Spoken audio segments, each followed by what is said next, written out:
Hello, and thank you all for joining today's webinar. Our topic today is the top 5 requirements for cloud-native application traffic management and security. We have an hour-long presentation. We're going to allow 15 minutes at the very end for live Q&A, so feel free to submit questions throughout the presentation, and we'll answer them at the very end. Please also note that we have a resource area on the right side of your screen. This will offer a few blog posts, a white paper download, as well as our free trial. Our presenters today are Neil Wubecker, Vice President of Worldwide Communications and Marketing, and Kamal Anand, which is the VP and GM of our Cloud Business Unit. So that being said, I'm going to hand it over to Neil and Kamal for our presentation. Thank you. Thanks very much, Graham. Welcome, everyone. Good morning, good afternoon, wherever you may be. This is Neil Wubecker from A10. Wanted to, first of all, before we start, say a hearty thank you for your time. We know this is a busy time of year, and everyone's very busy with their own lives and jobs, so you taking a time out with us for a few minutes is greatly appreciated. So on behalf of Kamal and me, thanks again from A10 for taking time with us today. As Graham was setting up the conversation for us today, there's obviously a lot of buzz in the industry around cloud, especially in our industry specifically, as a traditional ADC vendor per se. We're going to talk a lot about evolution. We're going to talk a lot about perspective today and how, from our standpoint, we see the evolution of where we've come from as a company and as an industry doing traditional load balancing and ADC functions into more secure application service states, both in the cloud and finding ways to actually connect back into traditional on-prem application environments in a more seamless, holistic, centrally managed way. And while there are 5 requirements that Kamal is going to elaborate on in just a few minutes, obviously there are probably additional requirements you may have in your own worlds, and we certainly welcome any interaction or questions or thoughts during the course of this talk to actually address what you may need as well specifically.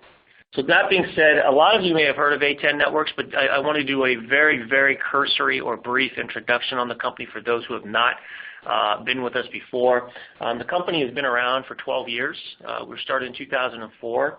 We're a very fast-growing small-cap stock, very fast-growing small-cap company that went public almost 3 years ago on the Dow, on the New York Stock Exchange.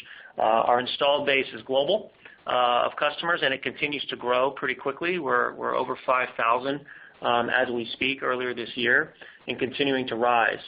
And as we look at some of the drivers behind not just A10 Networks specifically, but the industry that we reside in, obviously the proliferation, the growth of applications continues to skyrocket. Now, this is a trend that, quite frankly, has been occurring for years, and it's safe to say will continue to play out and continue for years on end.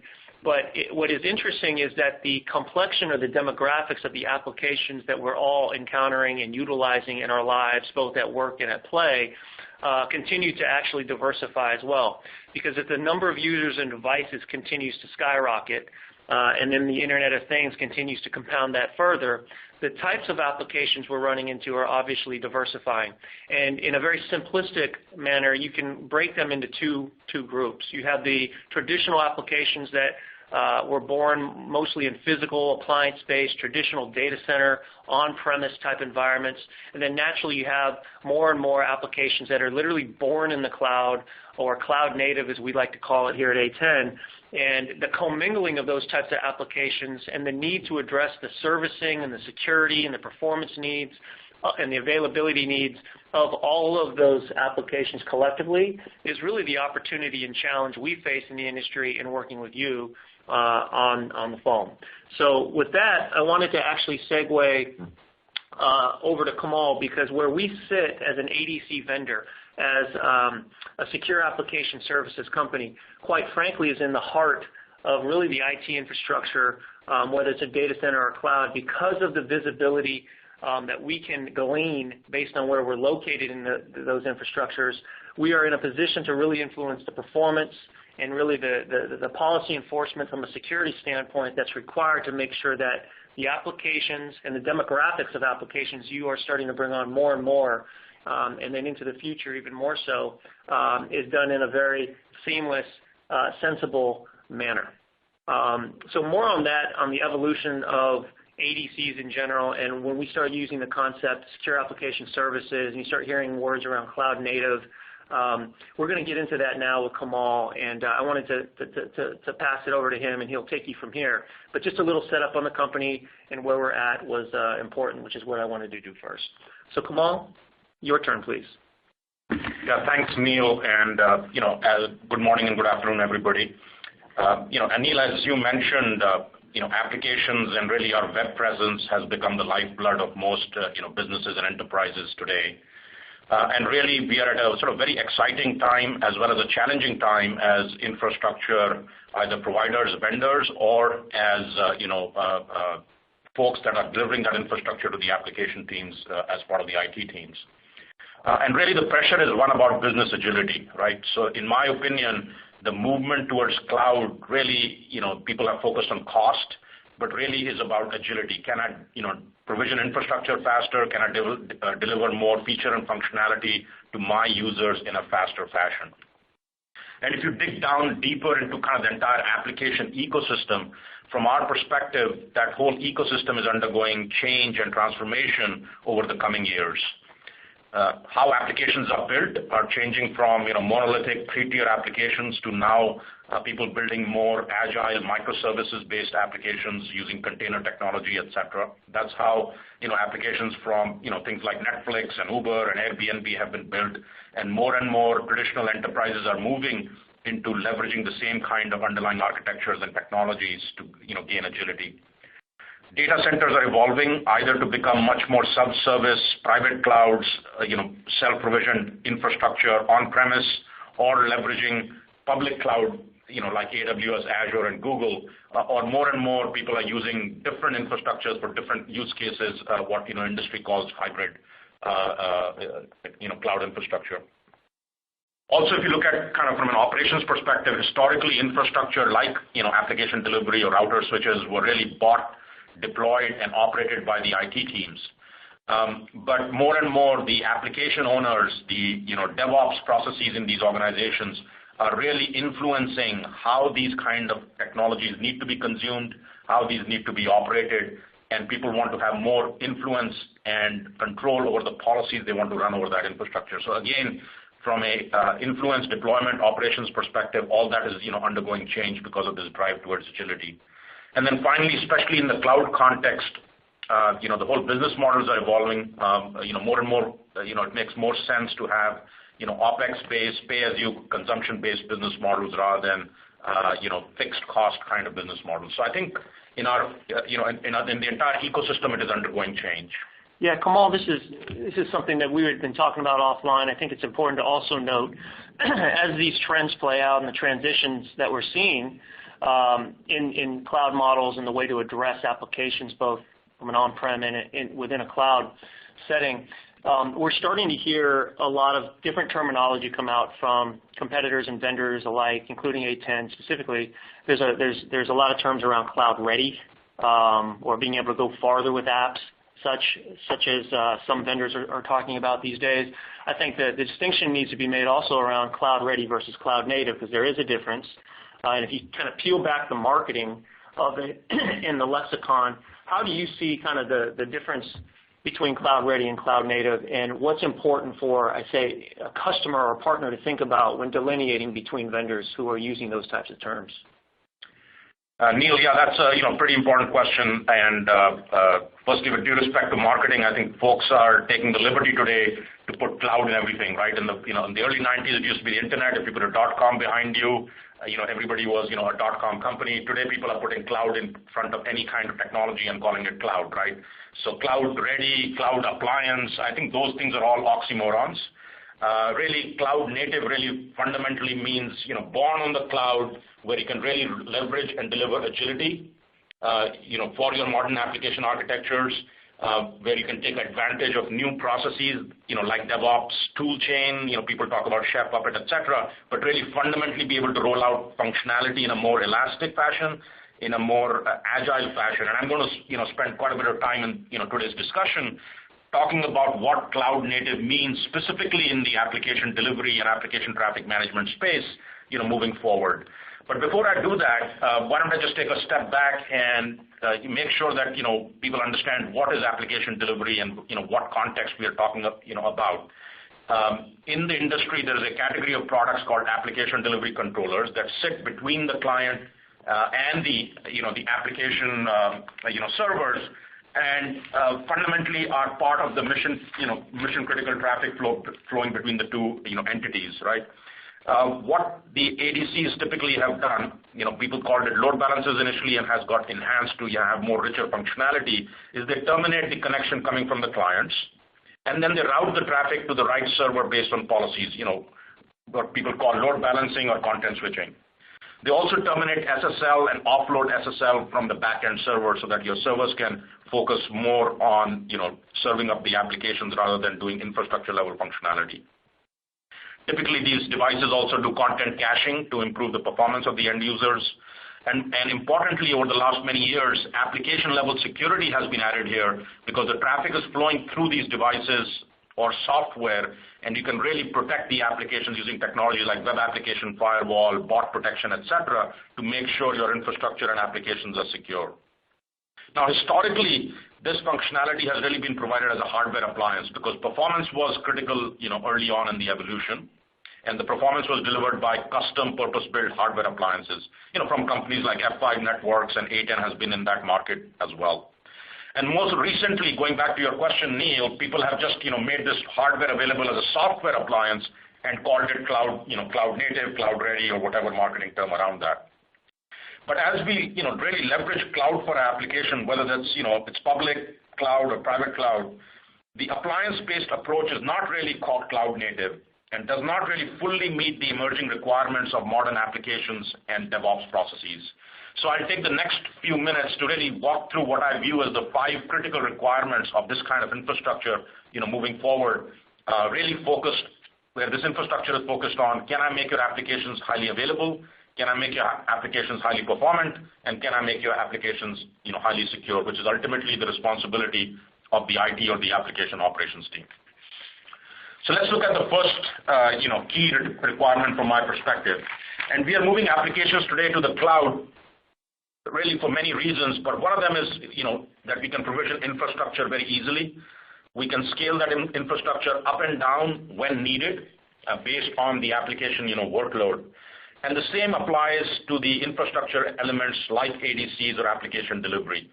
This infrastructure needs to have, elasticity so that there is automatic scale out if the demand is high. For instance, if you're doing a marketing campaign or you're in Black Friday as an e-commerce site, you need to be able to scale up not just your applications, but your infrastructure automatically. So that's a pretty critical requirement. The second, challenge that occurs is how do I make this infrastructure highly available? So if I have appliances, as the IT guy, I have to figure out, how do I write scripts? How do I connect these things together? How do I make them highly available? Again, from my perspective, in the context of the cloud, effectively you have to be viewing this infrastructure as a service that elastically scales up and down, is highly available, and if there is any kind of failures that are occurring, we have to, as the infrastructure, we have to automatically work around those failures.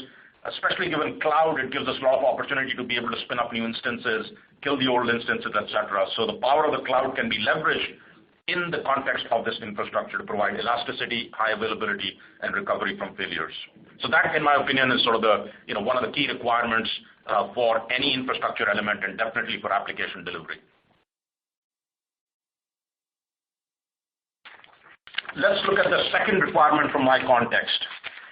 And you may not view this as a, very specific to cloud, but today, as I mentioned, cloud and agility is also forcing a rethinking of how I'm developing code, how I'm delivering code, how am I managing and operating that, my software. And there's a whole movement around, treating infrastructure as code, really with more agile DevOps-oriented processes. And there are tools like Chef, Puppet, Ansible that are used to orchestrate the application elements, within these cloud environments. And the infrastructure has to be part of that whole ecosystem and be able to provision, capabilities using the same tools that you're using to provision your applications. One of the fundamental tenets of any infrastructure today is it has to be API driven so I can integrate it easily in these tools, in the tool chain that I'm using. So I think that is, again, a very critical second requirement. Kamal, while you're on that topic, I think it needs to be said also, to keep everyone honest, us included, is that you'll see a lot of slides in industry shows that actually will throw up the same logos like Ansible, Chef, Puppet, Jenkins, and such. What makes it different from what we do at A10 in working with them versus maybe how they're marketed elsewhere? And more importantly, maybe more selflessly, how does that really relate more beneficially to a cloud-native setting? Yeah, I think, again, I think more and more infrastructure in a good way actually is starting to kind of actually build the right hooks into tools like Chef, Puppet, et cetera. But as we looked at this, we wanted to not only address the integration element, but we looked at, given our position in the network, can we add value to these DevOps processes? And I'll highlight one of them here. So, CI/CD, continuous integration and delivery. A lot of sort of modern application environments today are delivering code on a, multiple times a week, multiple times a day, or, sometimes multiple times a minute for the large web-scale companies. And there is a kind of architecture or technology called canary deployment or blue-green. And let me try to explain that. So if you have, let's say, 5 servers that are serving up your application, and you have a new code coming out, what people do is they upgrade, one out of those 5, and they start sending some traffic to the new, let's say blue versus green. And so the question is, can you do that in a much more automated fashion? Today, that's a much more manual process. And can I automate that firstly so that, I'm part of the Jenkins workflow or whatever CI/CD tool you're using so that I can trigger the application delivery infrastructure to start sending some traffic to the new green servers? But also on top of that, can I actually tell you things like, is my blue behaving the same as green or not from an end user perspective? And is my application behaving the same? And if that is the case, then I can start sending more and more traffic in an automated fashion. So again, the focus is not just on integration, but really can I add value and make it much more efficient for the IT operations team moving forward. And in fact, that's Neil, that's a great segue to my next point around what is really important moving forward. I think it would be even great today if we can even answer simple questions about our application easily. As an example, is my app behaving the same today as it normally does last week? Or are some of my users seeing some abnormal behavior, so I got to go fix something, right? So again, I don't want to be watching dashboards, looking at metrics. I really want insights into the behavior of the application and tell me if something is going wrong. At a high level, that's what I want from the infrastructure. And the good news is that today analytics is no longer just a buzzword. With the powerful big data technologies that are available, with the ability for us to apply sort of on-demand and low-cost compute power, especially in the context of cloud, it has really become very possible to provide sort of deep insights and analytics about that application traffic to the application operations team or the application owner. And ultimately, the benefit there is faster troubleshooting, improved performance and reliability, and frankly, improved security of my application, based on these analytics and insights that I can provide. Because not only should the ADC and the application delivery solution, give you pretty charts and, visualization, but really it should automatically be able to detect anomalies, right? Is certain clients behaving in a different fashion, which might be an indication of, some kind of security loop, security attack going on. Again, I think we are at the beginning of this journey. Some of this functionality is showing up in products like ours today, but there's a lot of opportunity to continue to leverage analytics and improve the productivity for IT and really to make IT more proactive rather than reactive to issues going on in the network.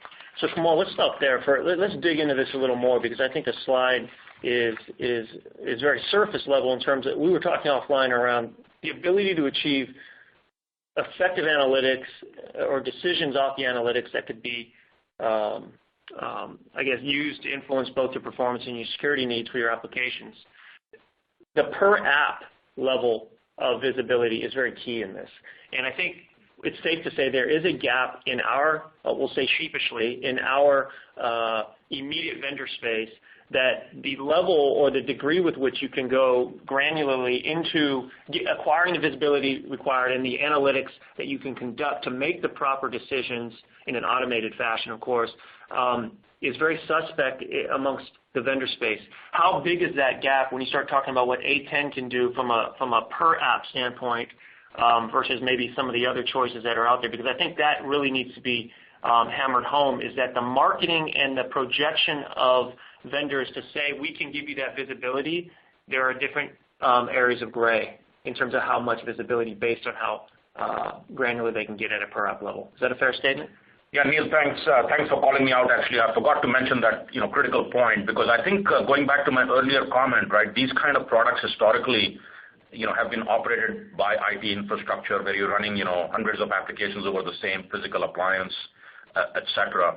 And even if these boxes used to provide metrics, the metrics were really in the context of kind of aggregate metrics across my entire box, metrics that were kind of more interesting to, I would say, the IT operations folks in terms of uptime of my box, CPU utilization, things like that, which are maybe not as relevant to the application owner. And what fundamentally I think we have made that transition at A10, and I think all vendors should be doing that.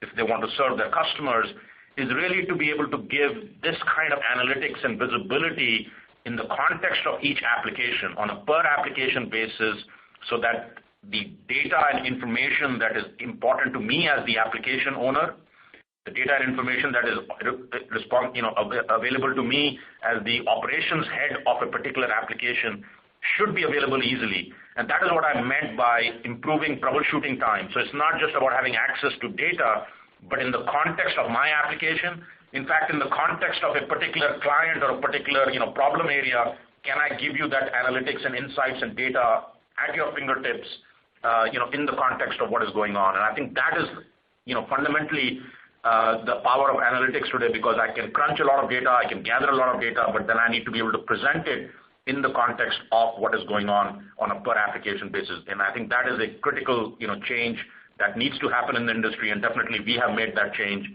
in the offerings that we are bringing to market today. So thanks for bringing that out, Neil.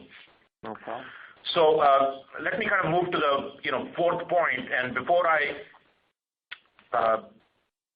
are you able to advance the slide? I'm having some issues. Okay, I had a little technical glitch, but I think the slide is advanced. But before I get to the fourth point of what is important, I think I want to set the context, because here's some data where, and I just came from a Gartner conference as well, which kind of further reinforced this data. But the whole concept of hybrid cloud or hybrid IT is taking on. I think there are going to be only some outliers that will be 100% sort of public cloud in AWS or Azure.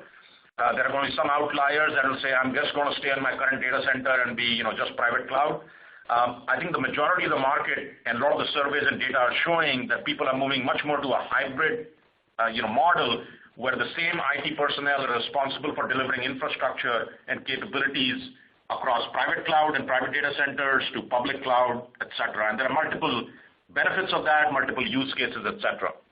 So as an infrastructure component, as the folks that are delivering things that live next to the applications, it is important for us to recognize that and provide solutions in that area. We all are actually fortunate that we live in a world today that provides us many choices of infrastructure. I can leverage public clouds like Amazon, Azure, or Google. I can leverage private infrastructure based on VMware. Some enterprises are adopting OpenStack, et cetera. And really, I can optimize kind of where I want to put certain workloads based on the use case and their demands and the cost structure that are available to me. So portability of technology has become very, very important. And container technologies like Docker, which is probably the most fastest adopted sort of open source technologies out there, have really made it easier for the application owners and application writers and developers to make their applications more portable. And that's why fundamentally it's important for technology or infrastructure components like ADCs to be available across all these clouds and infrastructures, to be available in a containerized form so I can embed it within my applications. And so as you look at new technologies, not just in ADC space, but any kind of infrastructure today, I think it's very important to make sure that that infrastructure is somewhat cloud independent, so you don't really have a lock-in, and ideally also available in a containerized form, so it really can be embedded within your application ecosystem and be portable as you move these applications around. The other point I want to make is even within a cloud today, right, centralized management, especially for ADC type products, is really lacking. Even if I go to Amazon, let's say, and I'm using ELB, which is the cloud native solution from Amazon, and I'm running my application components in 2 different regions or applications in 2 different regions, let's say, AWS, East in North America and AWS, Germany, I don't have a centralized way to configure my, application solution to, control my policies, to have visibility on how my applications are doing across those regions. So centralized management for these set of technologies has become even more important in the context of cloud, even within a single cloud, and definitely as you're traversing multiple clouds, that becomes a very important dynamic to think about for your infrastructure. Now, Kamal, while you make that transition, as I try to bind the 2 points from number three and number 4 together, I can see the value increasing exponentially around the visibility and the analytics capabilities you can have at a per app level versus a generic level. When you apply that to the management side, if we double click further into just the concept of central management, let's be frank. Not just within our micro industry, but within the IT sector as a whole, as the sector has become more application-centric in nature, there are a lot of management services and products coming into the fold before even products themselves to manage, whereas before it might be I create a product and then, now I got to figure out management. How do I centrally manage things? So the central management, the importance of it seems to be increasing, and rightfully so. As you double-click into what you just described, talk a little bit about from a cloud nativity standpoint, where central management comes into play, not just within the clouds, but also starting to think about, from a vision standpoint, how you can actually bring in holistically different types of data center on-prem environments with the cloud native environments as well, because that's also part of the vision that you're espousing here at A10 as well. Yeah, I think there are a couple of elements of the centralized management, and you're right. I think we really need to think about from get-go around, how you're going to manage workloads across different, environments, whether that's, 2 different regions within a cloud, whether that's on-prem traditional data center and, public cloud, whether that's, private cloud and public cloud. So, different permutations and combinations are possible today. The second key element of a centralized management is it's not just about the centralized UI, right, that, you think about when you think about management. It's really that all your centralized management capabilities all need to be also available through APIs, so I can actually orchestrate and integrate with both my DevOps tool chain, or maybe I have northbound, portals I have built as an IT organization to provision, technology and capabilities to my teams. So I think concepts of creating in your management station, concepts of creating sort of multi-tenancy, where you might have application owners that are tenants of your either your broader IT portal or your ADC technology, where they can go in and control their own policies, and IT becomes an enabler, rather than a bottleneck for your application teams become important. So I think, again, at a high level, you can say, hey, management is important, but I think in the context of cloud and the plethora of choices we have today of where we can deploy this infrastructure and to have a bridge between I have workloads today on-prem, moving to the cloud, that seamless transition, thinking about the organizational aspect, who's going to manage the policies of my applications, who's going to be controlling the infrastructure, how can I do governance across all my applications, have visibility across my applications without actually compromising the agility aspect of giving my application teams the kind of the ownership and the power and empowering them to go spin up their own infrastructure. How does that all happen is an important aspect to be considered. And definitely at A10, we have thought long and hard about it, and in our own products, as we are rolling them out, we are embedding this kind of philosophy and technologies into our management, not just about having a central UI that you can log into. And if I can go to the last point I wanted to make around my 5 top requirements. The last point actually doesn't have much to do with technology, because it's not just about technology anymore. It's about, can I deliver and operate my infrastructure in a cost-effective fashion, in an operationally efficient fashion. And earlier, historically, in kind of most of the infrastructure elements, whether that is routers, switches, databases, ADCs, etc., it was all hardware appliances. You buy up front, you buy for the peak capacity that is needed, and most of the time that is not used, but I have to pay up front, manage that, manage the licenses, and I think all that has to change in the context of cloud, where the business model also has to become cloud native, where you're paying not just on instances, so that if I spin up an instance in Amazon East and Amazon Germany, I don't have to pay double. It really has to be based on aggregate consumption and usage that my application is doing. More and more customers, from our perspective, are demanding that it's more pay-as-you-go, cloud-like, OpEx kind of models, where I want to pay as I go along. I want to pay for the consumption and aggregate consumption I'm doing. And I think we are very focused, again, in not just the technology element, but in providing business models and pricing models that meet the needs of the new cloud users.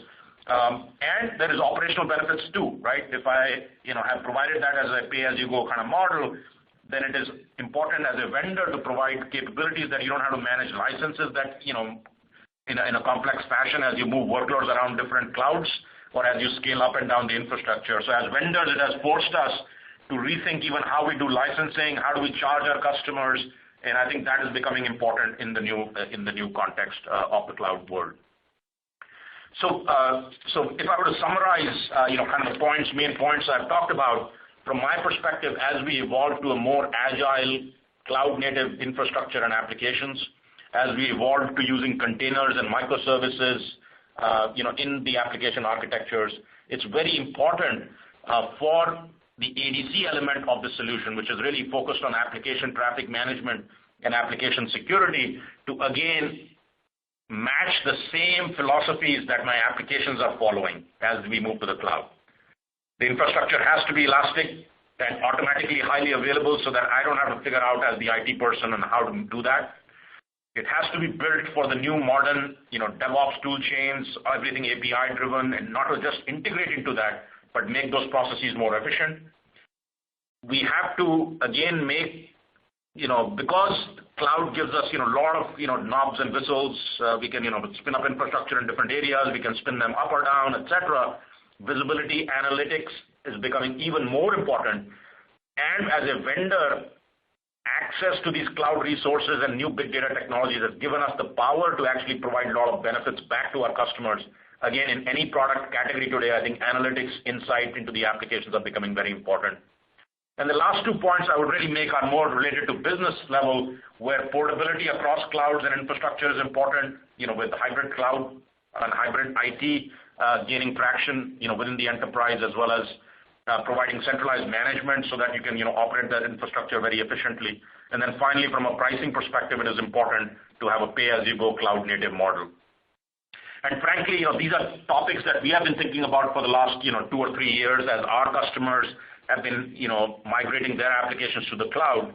And recently, we launched a new product category and a sort of unique category in the industry, and we are calling this product Lightning, which is really focused on those agile cloud-native application. The product here, Lightning product, what we call the Lightning application delivery, has been purpose-built for that use case. Fundamentally, it has a controller, a centralized controller that does centralized management and policies across clouds. It does the orchestration of the ADC elements, so they become highly available automatically.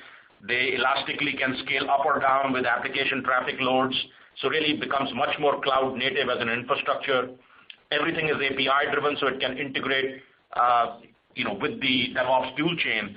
And we've gone even a step further, and we are offering the controller as a SaaS offering, from the cloud itself, managed by A10. So you really don't even need to deploy that element in your infrastructure, manage it, and make it highly available, etc. We are doing it for you. So it again makes the whole consumption of this kind of technology very, very easy. In less than 5 minutes, whether you're on a public cloud, private cloud, container-based environment, you can spin up ADCs, get visibility into your application traffic flow, apply policies around application traffic management and application security in a very, very easy fashion in less than 5 minutes. And I think this is really where the industry is going, and we are very pleased that we are among the ADC vendors. We are really leading the industry because we've been thinking about this problem for the last 3 or 4 years, given the customer base we had, which was really high-end web-scale companies who were doing this on their own. So we learned from what is going on in that industry, in the Netflix and the Ubers and the LinkedIns of the world, and really are bringing that kind of thinking and technology to the general enterprise in a fashion that can be easily consumed. And so that's why we are very pleased with sort of the offering, and has really seen some good adoption in this class of applications. Now, Kamal, in the beginning when we were starting this webinar, I mentioned the term secure application services. If you ask what A10 Networks is, we're a secure application services company, and a lot of that was born from a lot of what you just said just these past few minutes. Talk a little bit about that keyword around secure, around the security side. We want to make sure we don't neglect that too much on this talk as well. It's obviously, when we talk about secure application services, we're talking about any application service that's required, but that they need to be done in a secure context as well. Can you comment a little bit more about the security philosophy you and the company has and how we're bringing that to life through Lightning? Yeah, I think there are two elements. Firstly, security in the cloud context, although I'm a fundamental believer that infrastructure level security, I'm not worried that the cloud guys are not providing that infrastructure level security. In fact, they have probably more personnel and more security knowledge than a lot of enterprises out there. So in terms of network level security, everybody's providing some really good capabilities. But application security is really the responsibility of the application teams. And what happens is in the traditional data centers, right, there was a fixed perimeter. People put firewalls and big web application firewalls and firewalls at the edge of their networks. And the IT team was responsible for that. It's at the edge, and my entire application and data center was within that kind of, think of it as a wall, right? But as I move to the cloud in different, accounts and different applications, that wall is the perimeter is becoming more distributed. It is becoming more porous. And so it's very important to make sure that each application, again, has that same level of protection that was being provided by sort of the fixed wall in my data center. And just like we talked about per application analytics and visibility, it's important to make sure that we can protect our servers and application on a per application basis and be able to apply different levels of security to different applications based on their use case, based on the sensitivity of the data, etc. Given the traditional application delivery technologies, which is sitting in that traffic flow coming from clients to the servers, it's a great place where you are doing things like sending traffic and load balancing. It's a great place to apply that kind of security, whether that is application firewalling to say layer 7 web application firewall, protect me from top 10 OWASP attacks, protect me from all the attacks that are known. It's an important place to say, hey, there are well-known bots out there that are scanning my sites. In fact, as soon as you put up a web server in a cloud and you don't protect it, you start getting scanned from all kinds of technologies and servers all over the world. And so it's a great place for you to do automatic bot protection, to protect traffic from certain countries if you have legal restrictions, etc.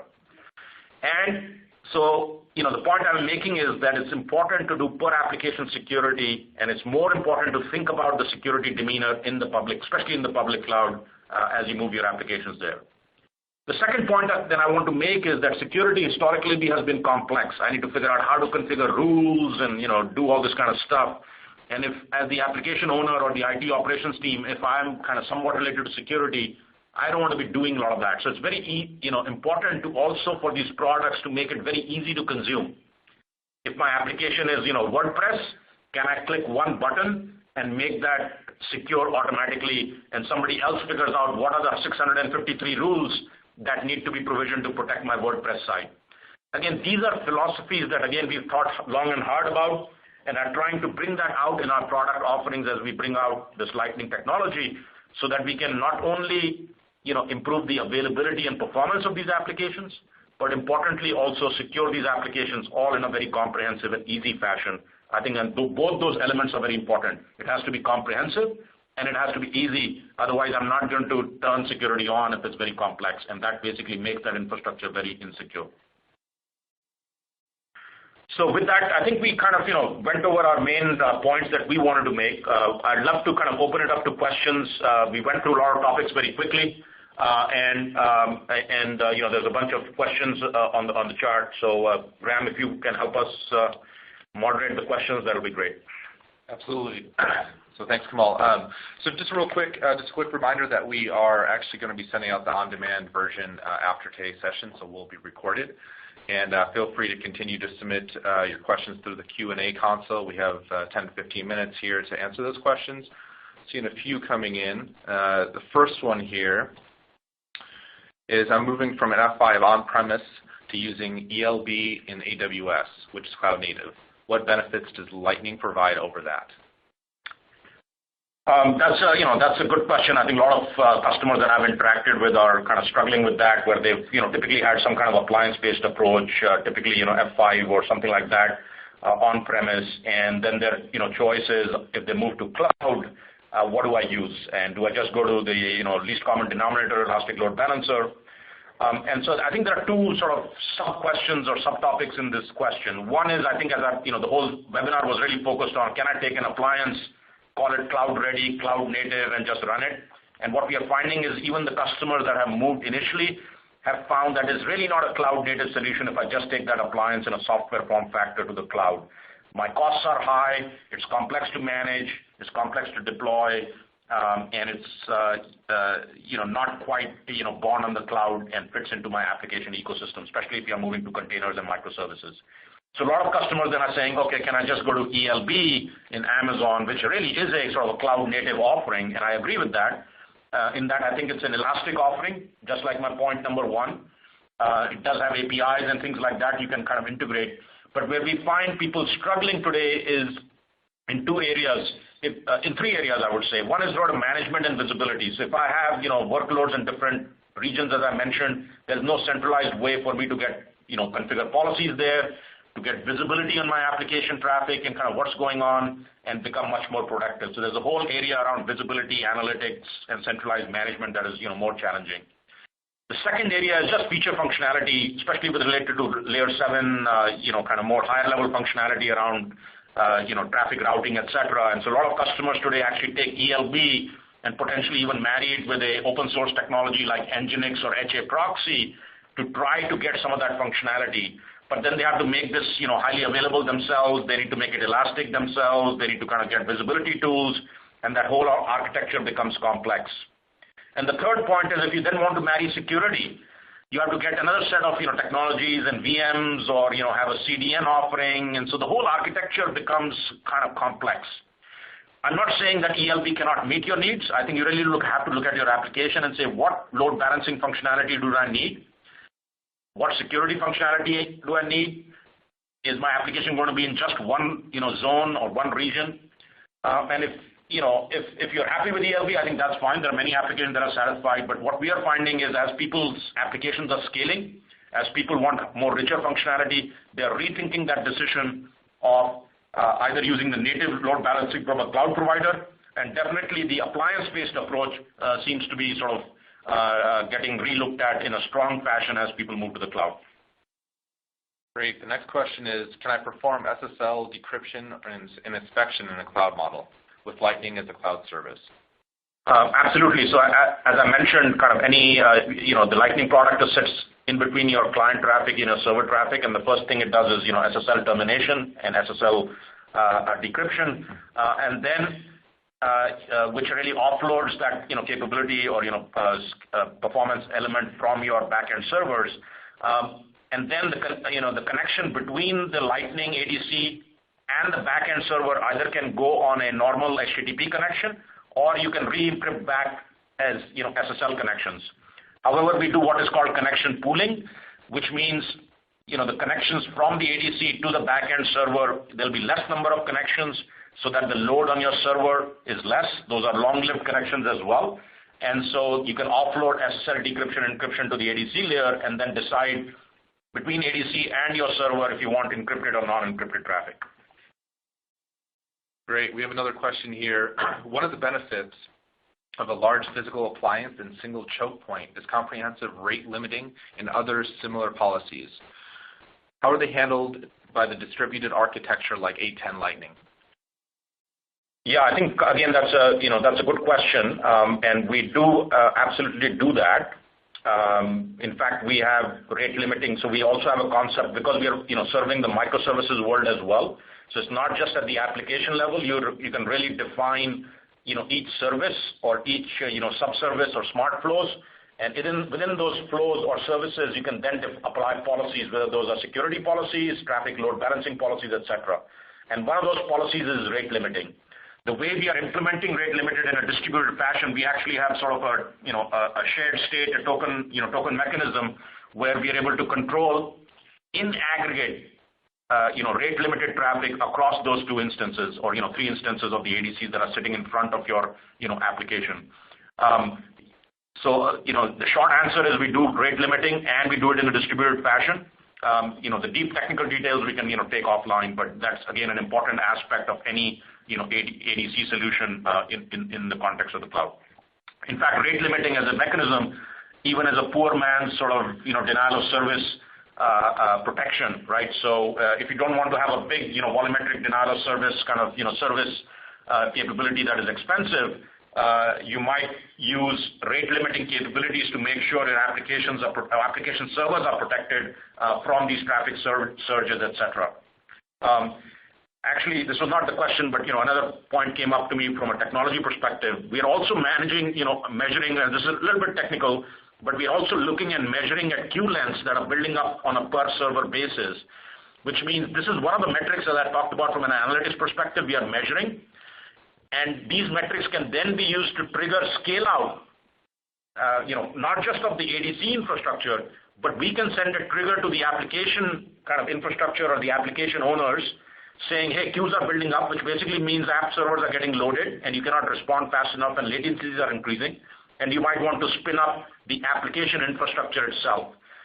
So, we are able to provide more metrics that you can use to spin up your application infrastructure or scale up your application infrastructure, not just metrics like CPUs and how much memory is being utilized, because this is yet another data point that you can get. Is latencies increasing, are queue lengths increasing, and can I get automatically triggered to scale out my application infrastructure? So again, a lot of benefits of this whole analytics and gathering kind of what's going on in your application stack and being able to provide that information back in a way that can be consumed by the application owner.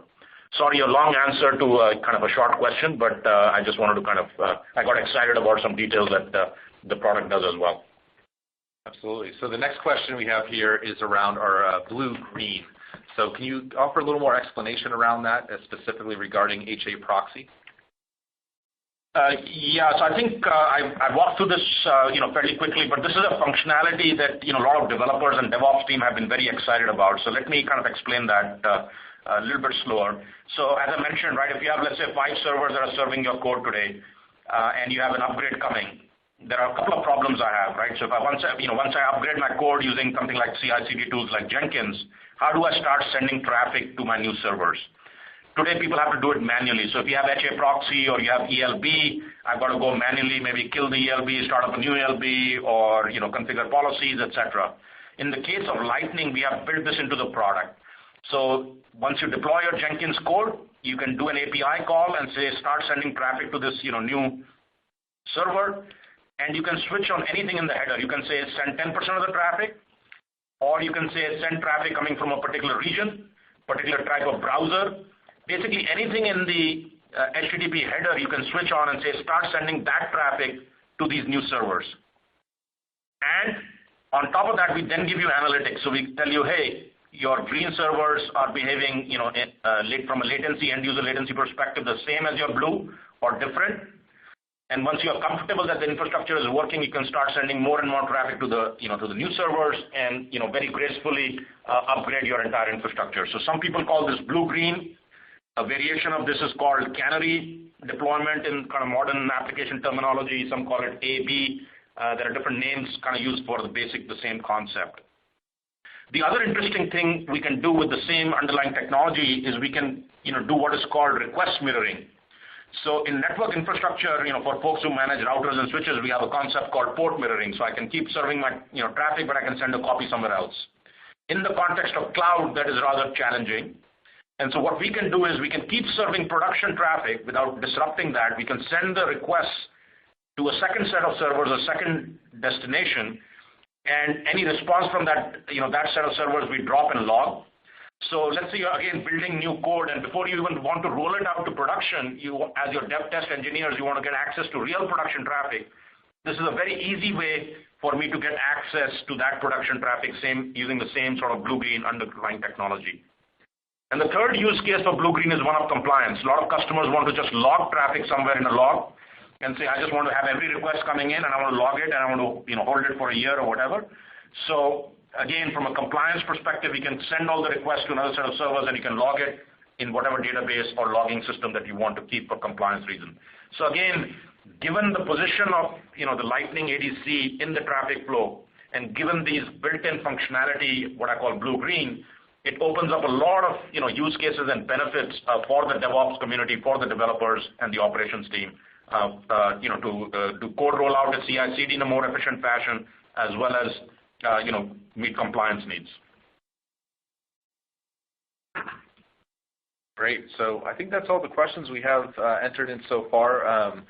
What we're actually going to do is send out the on-demand recording shortly after today's session, so please look out for that.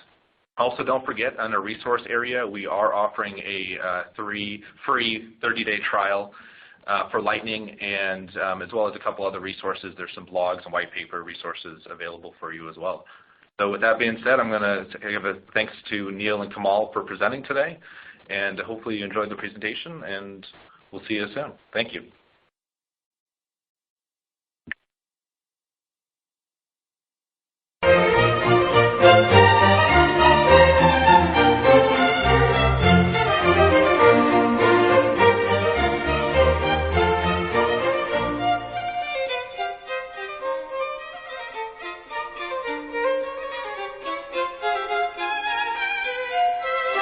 Thank you.